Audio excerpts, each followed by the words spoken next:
Okay, I am doing a tasting, and I put up a little survey yesterday, and I wanted to get your opinions on which of these two whiskeys I should buy because I have them both in my shopping cart at Flaviar, and I got the little samples. I don't know if you've ever done Flaviar or not, but anyway, those are the two whiskeys that I'm trying to choose between, and Flaviar gives you the ability to do a blind tasting if you want to. I want to tell you that doing a blind tasting with these two whiskeys is a total waste of time, and here's the reason why. Look at the color difference in those two. All right, so what's cool about this is that this one, which is Compass Box, this one's very light. Now these are both non-age statement, so we don't know how old the whiskey is in either one of these. This one is a blend, basically.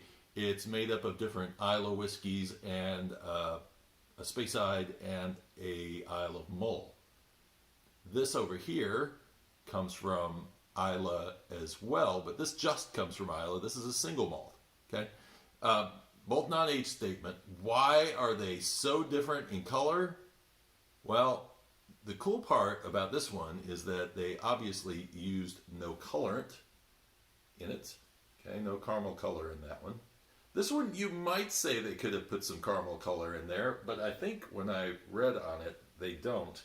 And the reason why it's such a dark color is because it actually gets finished off in a sherry cask, or it's actually a blend. I think that's what I read, is that it's actually a blending together of the same whiskey, but one finished in a sherry and one finished in a bourbon cask. So that's why it has a bit more color to it, even though both of them are non-age statements. And I did some more reading also on Compass Box. And one site I looked at said that they had no idea what was in here, but they knew that it was South Islay. There are 3 distilleries along the southern part of Islay, and I said sort of the Port Ellen area. And then the other ones it said was from the Port Ascot area. Well, you've pretty much covered almost all of Islay except for Kilchoman, which is over on the other side along with Bruichladdich.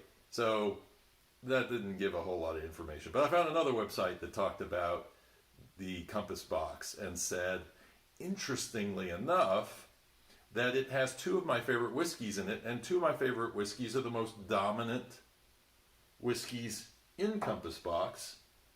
One being Lechaig, which is from Isle of Mull, and this one's around 20% of the mix, it said. Notice the color, right? Again. And this is not because of age, I would suggest. I would suggest that somebody's been coloring that. That's non-chill filtered, which is great, but I think if they are coloring it, it would be lovely if they would stop, because it can impact the flavor. And this is the other thing, which is my favorite whiskey, is also in Compass Box. It says it's 40% of it, which is a mind blower because I've tasted this and Laphroaig has a very distinctive flavor to me.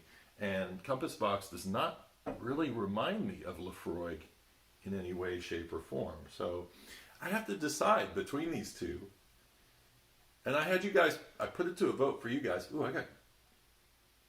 I want to say, I always get green apple. I think the reason I get green apple is because it's a fruit I know the smell of very well. Big apple pie fan. And so when I smell a fruit, I want to always say it's apple. I don't know if it is, but there's a little fruit on the top end of that one. And man, but it has a smoke to it. A lot of people will say they're not into peaty scotches. And this one's called Peat Monster, so you would think this is going to really knock your socks off with the peat. It doesn't. It's actually nowhere close to as peaty as Laphroaig or Lechaig, actually. So it has a sweetness on the nose, though, that goes with that peat smoke. So, oh.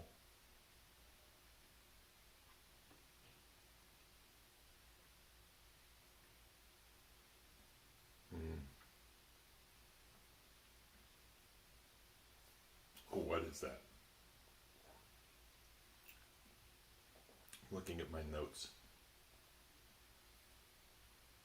It's salty. It's got a little smoke. In the middle of it, though, it doesn't have much smoke. It's got a really nice mouthfeel to it. And I get like a toffee in there. And then it fades to this kind of ashy smoke. And it's substantial. It's there. It doesn't just wash away at the end. It's got nice legs to it, which agrees with that, the legs being those little ribbons of whiskey that you see there dripping down from the sides. That usually means if it's got thick legs like that, that it's going to have a nice thick mouthfeel, and it does. So, yeah, that's nice. That's really nice. I didn't put any water in there. It's 40. Both of them are 46%, and water will sometimes open it up. In many cases, it will. But anyway, I just that was a very interesting whiskey, and I don't taste Lefroy in there at all. I'm sorry, I don't know. Whatever else is in there, Ardmore, I think, is another whiskey that they say is in Compass Box, and I don't know. I'm not tasting it in there. Ooh, man. This is the Kilchoman Sanaig. Now, I've been to Kilchoman, but I haven't been on the tour. Oh, man. It's almost got like a sweet cigar smell to it. Oh, man. That has a very rich nose to it. When I first poured these, actually, my first comment was that Compass Box hit you in the nose, and you could tell exactly that you were smelling a whiskey. And this one just was very faint. But I let this one sit for a while. And sometimes that's the key. Just let them breathe a little bit before you drink them. Oh, man. That is really nice. I can't tell you, I mean, I've never smelled anything like that. It does have a smoke to it. Let me see what I put in my notes. I didn't put anything for the nose because I couldn't pull anything out of it before. But what was interesting was after I had this, it, well, let's taste it.